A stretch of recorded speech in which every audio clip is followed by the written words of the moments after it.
Hi friends, இன்றைக்கி வந்து எங்கள் ஊரில் கிளைமேட் வந்து இப்படி தாங்க இருக்குது. நல்லா மழைங்க. காலையில் எந்திரிச்ச உடனே மழைங்க.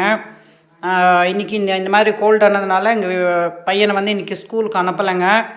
ஏன்னா இன்றைக்கி ஸ்கூலுக்கு போயிட்டு வந்துட்டோன்னா நாளையிலேருந்து ஸ்கூலுக்கே போக மாட்டேன், அந்த மாதிரி ஆயிரும். அதனால நாளைக்கு அனுப்பலான்னு சொல்லிட்டு தான் இன்றைக்கி ஸ்கூலுக்கு அனுப்பலைங்க.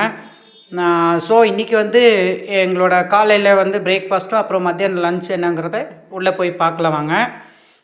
நாங்கள் இன்றைக்கி வந்து காலையில் பிரேக்ஃபாஸ்ட் வந்து சப்பாத்தியும் அப்புறம் கேப்சிகம் வந்து பொரியல் பண்ணியிருக்கோங்க. அப்புறம் சாம்பார் இருந்துச்சுங்க. சாம்பாரில் தான் இன்றைக்கி வந்து நாங்கள் காலையில் வந்து பிரேக்ஃபாஸ்ட் சாப்பிட்டோங்க. மத்தியானம் லஞ்சுக்கு வந்து நாங்கள் வந்து எங்கள் படுகா மொழியில் வந்து அதுக்கு வந்து சண்டைகன்னு சொல்லுவோங்க. அது வந்து ஒரு தொக்கு தமிழில். நாங்கள் அதை அடிக்கடி செய்வோங்க வீட்டில்.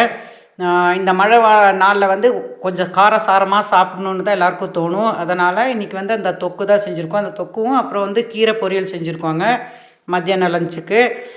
உங்கள் வீட்டிலலாம் இன்றைக்கி வந்து காலையில் பிரேக்ஃபாஸ்ட்டும் மத்தியானம் லஞ்சு வந்து என்னென்ன செஞ்சீங்கங்கிறத மறக்காமல் கமெண்ட் பாக்ஸில் கமெண்ட் பண்ணுங்கள்.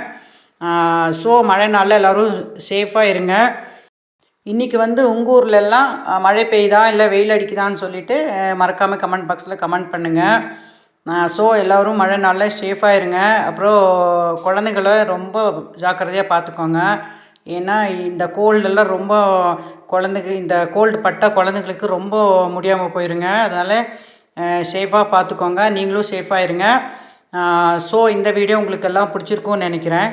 பிடிச்சிருந்தால் லைக் பண்ணுங்கள், ஷேர் பண்ணுங்கள், கமெண்ட் பண்ணுங்கள், மறக்காமல் சப்ஸ்கிரைப் பண்ணுங்கள். எங்களோட சேனலுக்கு எல்லோரும் சப்போர்ட் பண்ணுங்கள். தேங்க்ஸ் ஃபார் வாட்சிங். தேங்க்யூ.